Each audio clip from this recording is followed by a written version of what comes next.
Hello students, ਆਪ ਸਭ ਨੂੰ ਮੇਰੇ ਵੱਲੋਂ ਪਿਆਰ ਭਰੀ ਸਤਿ ਸ਼੍ਰੀ ਅਕਾਲ। ਸਵਾਗਤ ਕਰਦਾ ਹਾਂ ਆਪ ਸਭ ਦਾ ਤੁਹਾਡੇ ਆਪਣੇ ਚੈਨਲ ਈਜ਼ੀ ਕਲਾਸਿਸ ਦੇ ਉੱਪਰ। ਸੋ ਵਿਦਿਆਰਥੀਓ, ਸਾਇੰਸ ਦੇ ਆਲਰੇਡੀ 2 ਕੁਐਸਚਨ ਪੇਪਰ ਜਿਹੜੇ ਆ ਅਪਲੋਡ ਕਰ ਦਿੱਤੇ ਗਏ ਆ, ਜਿਹਦੇ ਵਿੱਚ ਇੱਕ ਇੰਗਲਿਸ਼ ਮੀਡੀਅਮ ਹੈ, ਇੱਕ ਪੰਜਾਬੀ ਮੀਡੀਅਮ ਆ, ਤੇ ਹੁਣ ਥਰਡ ਇੱਕ ਹੋਰ ਪੰਜਾਬੀ ਮੀਡੀਅਮ ਕਰ ਰਹੇ ਆ। ਇਸ ਤੋਂ ਬਾਅਦ ਇੱਕ ਹੋਰ ਵੀਡੀਓ ਆਏਗੀ। ਸੋ ਜਿੰਨੇ ਸੈਂਪਲ ਪੇਪਰ ਕਰਾਏ ਜਾਣਗੇ ਤੁਸੀਂ ਸਾਰਿਆਂ ਨੇ ਸਾਰੇ ਕੁਐਸਚਨ ਪੇਪਰ ਕਰ ਲੈਣੇ ਨੇ, ਕਿਉਂਕਿ ਇਹ ਤੁਹਾਡੇ ਪ੍ਰੀ ਬੋਰਡ ਦੀ ਪ੍ਰੀਖਿਆ ਲਈ ਬਹੁਤ ਜ਼ਿਆਦਾ ਇੰਪੋਰਟੈਂਟ ਹੈ। ਇਹੀ ਪੇਪਰ ਜਿਹੜੇ ਆ, ਇਹੀ ਕੁਐਸਚਨ ਪੇਪਰ ਆ ਨਾ ਜਿਹੜੇ, ਇਹਨਾਂ ਵਿੱਚੋਂ ਹੀ ਸਾਰਾ ਪੇਪਰ ਚੱਕ ਕੇ ਤੁਹਾਡੇ ਕੁਐਸਚਨ ਪੇਪਰ 'ਚ ਆਏਗਾ। ਠੀਕ ਹੈ, ਯਾਨੀ ਕਿ ਇਹ ਕੁਐਸਚਨ ਇੱਥੋਂ ਚੱਕ ਕੇ ਤੁਹਾਡੇ ਕੁਐਸਚਨ ਪੇਪਰ 'ਚ ਪਾ ਦੇਣਗੇ। ਸੋ ਇਸੇ ਪ੍ਰਕਾਰ ਤੁਹਾਡਾ ਕੁਐਸਚਨ ਪੇਪਰ ਜਿਹੜਾ ਤਿਆਰ ਹੋਏਗਾ। ਇਸ ਕਰਕੇ ਜਿੰਨੇ ਕੁਐਸਚਨ ਪੇਪਰ ਮੈਂ ਕਰਵਾਏ ਆ ਉਹ ਸਾਰੇ ਕਰਕੇ ਜਾਣਾ, ਤਾਂ ਕਿ ਤੁਹਾਡੇ ਅੱਛੇ ਮਾਰਕਸ ਜਿਹੜੇ ਆ ਉਹ ਆ ਸਕਣ। ਠੀਕ ਹੈ, ਤਾਂ ਬਿਨਾਂ ਕਿਸੇ ਦੇਰੀ ਦੇ ਕਰਦੇ ਹਾਂ ਜੀ ਸ਼ੁਰੂ। ਪਰ ਜੇਕਰ ਤੁਸੀਂ ਚੈਨਲ ਤੇ ਪਹਿਲੀ ਵਾਰ ਵਿਜ਼ਿਟ ਕਰ ਰਹੇ ਹੋ ਤਾਂ ਸਾਡੇ ਚੈਨਲ ਨੂੰ ਸਬਸਕ੍ਰਾਈਬ ਜ਼ਰੂਰ ਕਰ ਦੇਣਾ, ਤਾਂ ਕਿ ਬਾਕੀ ਜਿੰਨੇ ਵੀ ਕੁਐਸਚਨ ਪੇਪਰ ਆ ਤੁਹਾਨੂੰ ਸਮੇਂ ਸਿਰ ਪ੍ਰਾਪਤ ਹੋ ਸਕਣ ਜੀ। ਸੋ ਸਾਰੇ ਪ੍ਰਸ਼ਨ ਜ਼ਰੂਰੀ ਹੈ। ਪਹਿਲੇ ਤਾਂ ਸਾਡੇ ਕੋਲ 16 ਨੰਬਰ ਦੇ MCQs ਆ। ਸੋ ਆਓ ਕਰਨਾ ਸ਼ੁਰੂ ਕਰੀਏ। MCQ ਆ ਜੀ, ਫਸਟ ਆਫ ਆਲ ਪਹਿਲਾ ਹੈਗਾ ਆ, ਪੜ੍ਹਦੇ ਆ।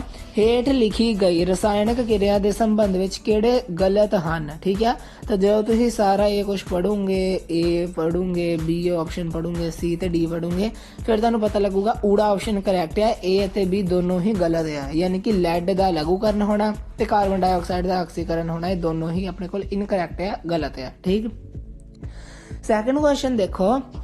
ਇੱਕ ਘੋਲ ਲਾਲ ਲਿਟਮਸ ਨੂੰ ਨੀਲਾ ਕਰ ਦਿੰਦਾ ਹੈ, ਇਸ ਦਾ ਸੰਭਵ ਤੌਰ ਤੇ pH ਹੈ। ਸੋ ਉਹਦਾ pH 10 ਹੋਏਗਾ। ਵੈਸੇ ਵੀ ਇੱਕ ਚੀਜ਼ ਯਾਦ ਰੱਖਣਾ, 7 ਹੁੰਦਾ ਨਾ pH ਸਕੇਲ, ਇੱਧਰਲੇ ਪਾਸੇ 1 ਤੱਕ ਹੁੰਦੇ ਤੇ ਇੱਧਰਲੇ ਪਾਸੇ ਹੁੰਦੇ 14 ਤੱਕ। ਇਹ ਸਾਰਾ ਹੁੰਦਾ ਖਾਰ, ਇਹ ਸਾਰਾ ਹੁੰਦਾ ਤੇਜ਼ਾਬ, ਹਨਾ, ਐਸਿਡ ਤੇ ਬੇਸ ਜਿਹਨੂੰ ਅਸੀਂ ਬੋਲਦੇ ਹਾਂ। ਤਾਂ ਦੇਖੋ ਉਹਨੇ ਕਿਹਾ ਕਿ ਲਾਲ ਲਿਟਮਸ ਜਿਹੜਾ ਲਾਲ ਆ ਨਾ, ਲਾਲ ਚੇਂਜ ਹੋ ਗਿਆ ਹੈ ਨੀਲੇ 'ਚ। ਇਹਦਾ ਸਿੱਧਾ ਇਹ ਮਤਲਬ ਹੈ ਕਿ ਉਹ ਕੀ ਖਾਰ ਆਇਆ, ਤਾਂ ਖਾਰ ਕਿਹਦੇ ਵਿੱਚ ਆਊਗਾ? 7 ਤੋਂ 14 ਦੇ ਵਿਚਕਾਰ। ਸੋ 7 ਤੋਂ 14 ਦੇ ਵਿਚਕਾਰ 10 ਆ, ਹਨਾ, ਇਸ ਕਰਕੇ। ਥਰਡ ਹੈਗਾ ਜੀ ਆਪਣੇ ਕੋਲ, ਇੱਕ ਤੱਤ ਆਕਸੀਜਨ ਨਾਲ ਪ੍ਰਤੀਕਿਰਿਆ ਕਰਕੇ ਪਿਘਲਣ ਅੰਕ ਵਾਲਾ ਯੌਗਿਕ ਬਣਾਉਂਦਾ ਹੈ। ਯੌਗਿਕ ਪਾਣੀ ਵਿੱਚ ਘੁਲਣਸ਼ੀਲ ਹੈ, ਸੰਭਵ ਤੌਰ ਤੇ ਕੀ ਹੋ ਸਕਦਾ ਹੈ? ਸੋ ਦੇਖੋ ਜੀ, ਕੈਲਸ਼ੀਅਮ ਇਸ ਦਾ ਕਰੈਕਟ ਆਂਸਰ ਆ ਜਾਏਗਾ ਆਪਣੇ ਕੋਲ। ਠੀਕ, ਅਗਲਾ ਆ ਬਿਊਟੇਨੋਨ 4 ਕਾਰਬਨ ਯੌਗਿਕ ਹੈ ਜਿਸ ਦਾ ਕਿਰਿਆਤਮਕ ਸਮੂਹ ਹੈ ਕਾਰਬੋਕਸਿਲਿਕ ਤੇਜ਼ਾਬ, ਐਲਡੀਹਾਈਡ, ਕੀਟੋਨ, ਐਲਕੋਹਲ। ਕੀਟੋਨ ਇਸ ਦਾ ਕਰੈਕਟ ਆਂਸਰ ਆ ਜਾਏਗਾ ਜੀ ਆਪਣੇ ਕੋਲ। ਫਿਫਥ ਹੈ, ਮਨੁੱਖ ਵਿੱਚ ਗੁਰਦੇ ਇੱਕ ਤੰਤਰ ਪ੍ਰਣਾਲੀ ਦਾ ਭਾਗ ਹਨ। ਪੋਸ਼ਣ, ਸਾਹ, ਮਲ ਤਿਆਗ ਜਾਂ ਪਰਿਵਹਨ। ਸੋ ਇਹਨੂੰ ਆਪਾਂ ਇੰਗਲਿਸ਼ 'ਚ ਕਹਿੰਦੇ ਐਕਸਕ੍ਰੀਸ਼ਨ, ਤੇ ਇਹਨੂੰ ਮਲ ਤਿਆਗ ਹੀ ਕਹਿੰਦੇ ਹੋਣੇ ਕੀ ਕਹਿੰਦੇ ਹੀ ਆ। ਠੀਕ ਆ, ਫਿਰ ਅੱਗੇ ਹੈਗਾ ਆ ਆਪਣੇ ਕੋਲ ਜੀ, ਕੀ ਆ, ਪ੍ਰਕਾਸ਼ ਸੰਸਲੇਸ਼ਨ ਦੁਆਰਾ ਪੈਦਾ ਹੋਈ ਆਕਸੀਜਨ ਕਿੱਥੋਂ ਆਉਂਦੀ ਹੈ? ਪਾਣੀ ਤੋਂ, ਕਲੋਰੋਫਿਲ ਤੋਂ, ਕਾਰਬਨ ਡਾਈਆਕਸਾਈਡ ਤੋਂ ਜਾਂ ਗਲੂਕੋਸ ਤੋਂ। ਤਾਂ ਇਹਦਾ ਆਨਸਰ ਆਪਣੇ ਕੋਲ ਕੀ ਆ ਜਾਏਗਾ ਜੀ? ਵਾਟਰ। ਅੱਗੇ ਹੈਗਾ ਆ, ਪੌਦੇ ਦੀਆਂ ਜੜ੍ਹਾਂ ਦਰਸਾਉਂਦੀਆਂ ਹਨ ਧਨਾਤਮਕ ਭੋ ਅਨੁਵਰਤਨ। ਠੀਕ, 8th ਕੁਐਸਚਨ, ਕਿਹੜਾ ਪੌਦਾ ਹਾਰਮੋਨ ਸੈਲ ਡਿਵੀਜ਼ਨ ਨੂੰ ਉਤਸ਼ਾਹਿਤ ਕਰਦਾ ਹੈ? ਆਕਸੀਜਨ, ਗਿਬਰਲਿਨ, ਸਾਈਟੋਕਿਨਾਈਨ ਜਾਂ ਫਿਰ ਅਬਸਿਸਿਕ ਐਸਿਡ। ਸੋ ਸਾਈਟੋਕਿਨਾਈਨ ਕਰਦਾ ਹੈ ਜੀ ਆਪਣੇ ਕੋਲ ਇਸ ਦਾ ਜਿਹੜਾ ਕਰੈਕਟ ਆਨਸਰ। ਅਲਿੰਗੀ ਪ੍ਰਜਨਨ ਦੀ ਉਦਾਹਰਣ ਕਿਹੜੀ ਆ ਜੀ? ਸੋ ਬਡਿੰਗ ਜਿਹੜੀ ਆ ਉਹ ਅਲਿੰਗੀ ਪ੍ਰਜਨਨ ਦੀ ਆ, ਕਿਉਂਕਿ ਨਿਸ਼ੇਚਨ, ਪੁੰਗਰਨਾ ਤੇ ਪਰਾਗ ਕਣ ਤਿੰਨੇ ਹੀ ਉਹਦੇ ਆ ਜਿਹੜੇ ਹੁੰਦੇ ਆ ਦੂਜੇ ਲਿੰਗੀ ਪ੍ਰਜਨਨ ਦੇ। ਠੀਕ ਆ, 10ਵਾਂ ਕੁਐਸਚਨ ਹੈਗਾ, ਇੱਕ ਸਮਤਲ ਦਰਪਣ ਦੀ ਫੋਕਸ ਦੀ ਦੂਰੀ ਕਿੰਨੀ ਹੁੰਦੀ ਹੈ? ਸੋ ਉਹ ਹੁੰਦੀ ਹੈ ਜੀ, ਸਮਤਲ ਦਰਪਣ ਆ ਤਾਂ ਹਮੇਸ਼ਾ ਅਨੰਤ ਆਏਗੀ ਜੀ। ਠੀਕ, ਫਿਰ ਆਪਣੇ ਕੋਲ ਹੈਗਾ, ਕਿਸੇ ਵਸਤੂ ਦਾ ਵਾਸਤਵਿਕ ਅਤੇ ਸਮਾਨ ਆਕਾਰ ਪ੍ਰਤੀਬਿੰਬ ਪ੍ਰਾਪਤ ਕਰਨ ਲਈ ਵਸਤੂ ਨੂੰ ਉੱਤਲ ਲੈਂਸ ਦੇ ਸਾਹਮਣੇ ਕਿੱਥੇ ਰੱਖਿਆ ਜਾਵੇਗਾ? ਸੋ ਉਹ ਰੱਖਿਆ ਜਾਏਗਾ ਜੀ ਫੋਕਸ ਦੂਰੀ ਦੀ ਦੁੱਗਣੀ ਦੂਰੀ ਉੱਤੇ। ਠੀਕ, ਅਗਲਾ ਕੁਐਸਚਨ, ਸਧਾਰਨ ਦ੍ਰਿਸ਼ਟੀ ਦੇ ਵਿਅਕਤੀ ਲਈ ਸਪਸ਼ਟ ਦਰਸ਼ਨ ਅਲਪਤਮ ਦੂਰੀ ਹੈ ਲਗਭਗ 25 ਸੈਂਟੀਮੀਟਰ। ਮੀਟਰ ਨਾਲ ਗਲਤੀ ਨਾਲ ਟਿਕ ਕਰ ਦਿਓ, ਸੈਂਟੀਮੀਟਰ ਹੀ ਕਰਿਓ।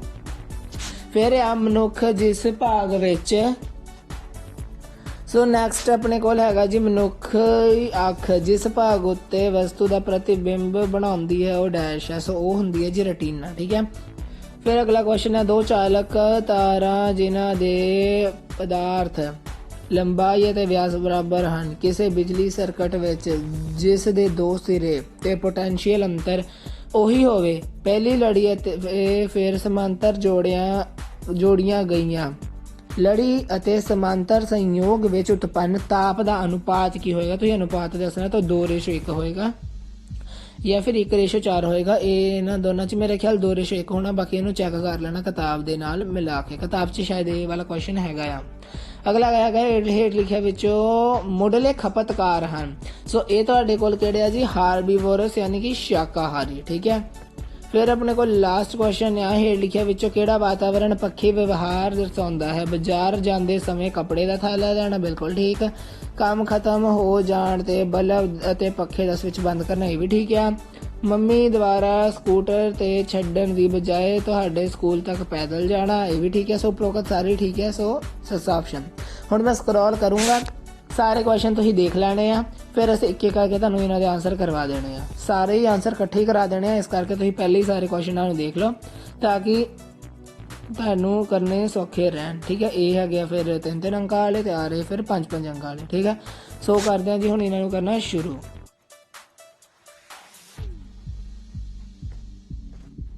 ਸੋ ਕਰਦੇ ਜੀ ਸ਼ੁਰੂ। ਜਿੱਦਾਂ ਜਿੱਦਾਂ ਕੁਐਸਚਨ ਆਈ ਜਾਣਗੇ ਅਸੀਂ ਉੱਦਾਂ ਪੜ੍ਹੀ ਜਾਵਾਂਗੇ। ਠੀਕ ਹੈ ਜੀ।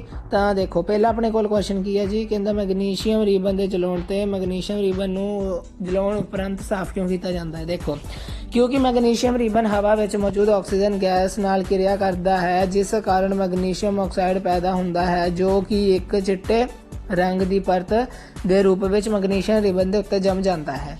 ਇਹ ਇਸ ਕਰਕੇ ਮੈਗਨੀਸ਼ੀਅਮ ਰੀਬਨ ਨੂੰ ਜਲਾਉਣ ਵਿੱਚ ਰੁਕਾਵਟ ਪਾਉਂਦੀ ਹੈ। ਇਸ ਲਈ ਮੈਗਨੀਸ਼ੀਅਮ ਰੀਬਨ ਨੂੰ ਜਲਾਉਣ ਤੋਂ ਪਹਿਲਾਂ ਸਾਫ਼ ਕੀਤਾ ਜਾਂਦਾ ਹੈ। ਠੀਕ ਹੈ। ਸੋ ਨੈਕਸਟ ਤੁਹਾਡੇ ਕੋਲ ਇਹਦੇ ਨਾਲ ਦਾ ਹੀ ਕੁਐਸਚਨ ਹੈ, ਪਰ 5 ਨੰਬਰ ਦਾ ਹੈ। ਪਹਿਲੇ ਅਸੀਂ 2-2 ਅੰਕਾਂ ਵਾਲੇ ਸਾਰੇ ਇਕੱਠੇ ਕਰ ਲਈਏ। ਸੋ ਆਹ ਵਾਲਾ ਕੁਐਸਚਨ ਆ, ਪੜ੍ਹ ਲਿਓ। ਠੀਕ। ਸੋ ਅੱਗੇ ਹੈਗਾ ਤੁਹਾਡੇ ਕੋਲ ਕਿ ਇੱਕ ਘੋਲ ਤੁਹਾਡੇ ਕੋਲ A ਆ, ਇੱਕ B ਆ। ਠੀਕ ਹੈ। ਘੋਲ A ਦਾ pH 6 ਆ, ਘੋਲ B ਦਾ pH 8 ਆ। ਇਹਨਾਂ ਵਿੱਚੋਂ ਤੁਸੀਂ ਇਹ ਦੱਸਣਾ ਕਿ ਘੋਲ ਵਿੱਚ ਹਾਈਡਰੋਜਨ ਆਇਨਾਂ ਦੀ ਸੰਘਣਤਾ ਵੱਧ ਹੋਏਗੀ। ਕਿਹਦੇ ਵਿੱਚ ਵੱਧ ਹੋਏਗੀ? ਆਪ ਹੀ ਸੋਚ ਲਓ। ਜਿਹੜਾ 6 ਵਾਲਾ ਆ ਨਾ, ਦੇਖੋ ਕਿਸੇ ਘੋਲ ਦੀ pH ਮਾਨ ਉਸ ਘੋਲ ਵਿੱਚ ਮੌਜੂਦ ਹਾਈਡਰੋਜਨ ਆਇਨਾਂ ਦੀ ਸੰਘਣਤਾ ਨਾਲ ਉਲਟਾ ਸੰਬੰਧ ਹੈ। ਇਸ ਲਈ ਜਿਸ ਘੋਲ ਦਾ pH ਮਾਨ ਘੱਟ ਹੁੰਦਾ ਹੈ ਉਸ ਹਾਈਡਰੋਜਨ ਆਇਨਾਂ ਦੀ ਸੰਘਣਤਾ ਵੱਧ ਹੁੰਦੀ ਹੈ। ਜਿਸ pH ਦਾ ਮਾਨ ਵੱਧ ਹੁੰਦਾ ਹੈ ਉਸ ਦੀ ਹਾਈਡਰੋਜਨ ਆਇਨ ਦੀ ਸੰਘਣਤਾ ਘੱਟ ਹੁੰਦੀ ਹੈ। ਇਸ ਅਨੁਸਾਰ A ਜਿਸ ਦਾ pH 6 ਹੈ ਉਹ ਤੇਜ਼ਾਬੀ ਹੁੰਦਾ ਹੈ, ਜਦਕਿ B ਜਿਹੜਾ ਆ ਉਹ ਖਾਰੀ ਹੈ। ਠੀਕ। ਸੋ ਅਗਲਾ ਕੁਐਸਚਨ ਤੁਹਾਡੇ ਕੋਲ ਹੈਗਾ ਆ ਕਿ ਖਾਰੀ H ਪੋਜ਼ੀਟਿਵ ਆਇਨ ਦਿੰਦੇ ਆ। ਤਾਂ ਹਾਂ, ਖਾਰੀ ਘੋਲ ਜਿਹੜੇ H ਪੋਜ਼ੀਟਿਵ ਆਇਨ ਜਿਹੜਾ ਦਿੰਦੇ ਆ, ਪਰੰਤੂ ਉਹ ਬਹੁਤ ਘੱਟ ਰਿਐਕਟਿਵ ਹੁੰਦੇ ਆ, ਬਹੁਤ ਘੱਟ ਮਾਤਰਾ ਦੇ ਵਿੱਚ ਹੁੰਦੇ ਆ। ਤੁਲਨਾ ਦੇ ਵਿੱਚ ਜ਼ਿਆਦਾ ਹੁੰਦਾ ਕੌਣ ਆ? OH negative. ਠੀਕ। ਸੋ ਇਸ ਤੋਂ ਬਾਅਦ ਹੈਗਾ ਆ ਕਿ ਜਦੋਂ ਹਾਈਡਰੋਕਲੋਰਿਕ ਤੇਜ਼ਾਬ ਨਾਲ ਆਇਰਨ ਕਿਰਿਆ ਕਰਦਾ ਹੈ ਤਾਂ ਰਸਾਇਣਿਕ ਪ੍ਰਤੀਕਿਰਿਆ ਲਿਖੋ ਤੇ ਕਿਹੜੀ ਗੈਸ ਉਤਪੰਨ ਹੁੰਦੀ ਆ? ਸੋ ਹਾਈਡਰੋਜਨ ਗੈਸ ਉਤਪੰਨ ਹੁੰਦੀ ਹੈ ਤੇ ਰਿਐਕਸ਼ਨ ਤੁਹਾਡੇ ਸਾਹਮਣੇ ਹੈ, ਇਹ ਤੁਸੀਂ ਲਿਖ ਦੇਣੀ ਹੈ। ਠੀਕ। ਸੋ ਅਗਲਾ ਕੁਐਸਚਨ ਆਪਣੇ ਕੋਲ ਹੈਗਾ ਆ, ਇਹ ਵੱਡਾ ਕੁਐਸਚਨ ਆ, ਚਲੋ ਕਰ ਲਓ। ਜਿਹੜੇ ਕੁਐਸਚਨ ਆਈ ਜਾਂਦੇ ਕਰੀ ਜਾਓ। ਠੀਕ ਆ। ਮੈਟਲ ਤੇ ਨਾਨ ਮੈਟਲ ਧਾਤਾਂ ਦਾ ਭੌਤਿਕ ਗੁਣਾਂ ਤੇ ਅੰਤਰ। ਧਾਤਾਂ ਸਖਤ ਹੁੰਦੀਆਂ ਆ, ਇਹ ਧਾਤਾਂ ਜਿਹੜੀ ਆ ਭੁਰਭੁਰੀਆਂ ਹੁੰਦੀਆਂ, ਚਮਕਦਾਰ ਹੁੰਦੀਆਂ, ਚਮਕਦਾਰ ਨਹੀਂ ਹੁੰਦੀਆਂ। ਸੋ ਇਸ ਪ੍ਰਕਾਰ ਇਹ 5 ਪੁਆਇੰਟ ਜਿਹੜੇ ਆ ਤੁਸੀਂ ਪਹਿਲੇ ਭੌਤਿਕ ਗੁਣਾਂ ਦੇ ਪੜ੍ਹ ਲੈਣੇ ਆ। ਫਿਰ ਰਸਾਇਣਿਕ ਗੁਣਾਂ ਦੇ ਜਿਹੜੇ 5 ਪੁਆਇੰਟ ਹੈ। ਸੋ ਇਸ ਪ੍ਰਕਾਰ ਤੁਹਾਡੇ ਕੋਲ 10 ਪੁਆਇੰਟ ਬਣ ਕੇ ਤੁਸੀਂ 10 ਦੇ ਵਿੱਚ ਕੋਈ 8 ਤਾਂ ਜ਼ਰੂਰ ਯਾਦ ਰੱਖਿਓ। ਠੀਕ ਆ।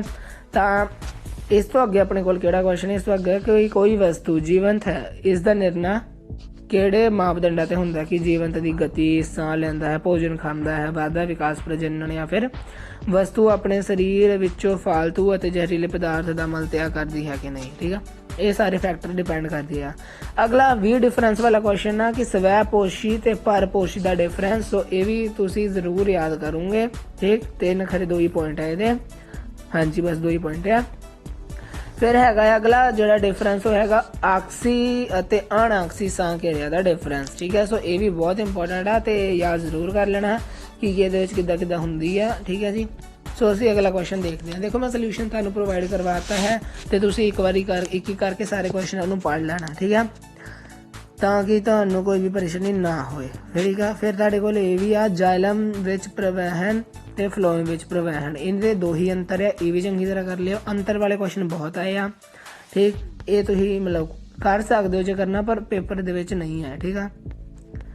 ਫਿਰ ਹੈਗਾ ਨਾੜੀ ਕਿਰਿਆ ਵਿਧੀ ਤੇ ਹਾਰਮੋਨ ਵਿਧੀ ਦੇ ਵਿੱਚ ਅੰਤਰ। ਇਹ ਵੀ ਜਿਹੜੇ ਆ 3-4 ਪੁਆਇੰਟ ਹੈ, ਇਹਨਾਂ ਨੂੰ ਵੀ ਯਾਦ ਕਰਕੇ ਲਿਖ ਲੈਣਾ। ਠੀਕ। ਸੋ ਇਸ ਤੋਂ ਅੱਗੇ ਦੇਖੋ ਆਪਣੇ ਕੋਲ ਕੀ ਆ ਆ ਰਿਹਾ ਜੀ ਮਾਹਵਾਰੀ ਕਿਉਂ ਹੁੰਦੀ ਹੈ, ਇਹ ਵੀ ਇੱਕ ਵੈਰੀ ਇੰਪੋਰਟੈਂਟ ਕੁਐਸਚਨ ਹੈ।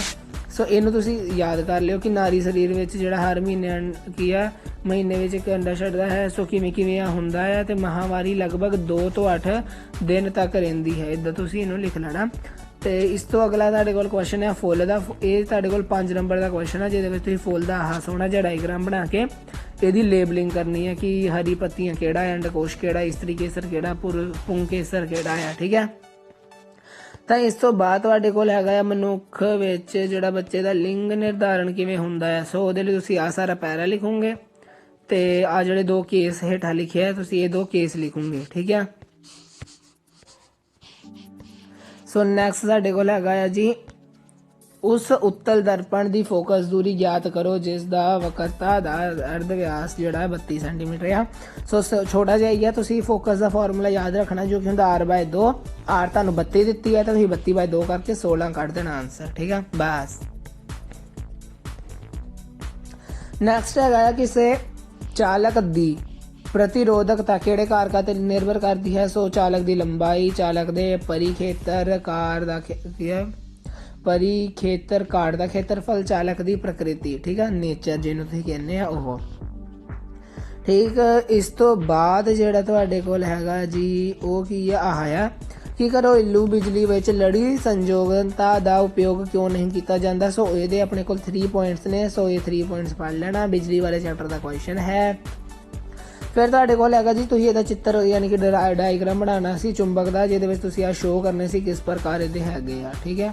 ਸੋ ਹਮੇਸ਼ਾ ਨਾਰਥ ਤੋਂ ਸਾਊਥ ਵੱਲ ਤੁਸੀਂ ਇਹ ਚੀਜ਼ ਨੂੰ ਮਤਲਬ ਭੇਜਦੇ ਆ ਤੇ ਤੁਸੀਂ ਆ ਫੀਲਡ ਸ਼ੋਅ ਕਰਨੀ ਸੀ, ਉਹਦਾ ਇਹ ਡਾਇਗਰਾਮ ਹੈ ਜਿਹੜਾ ਕਿ ਤੁਸੀਂ ਬਣਾਉਣਾ ਸੀ। ਠੀਕ ਹੈ।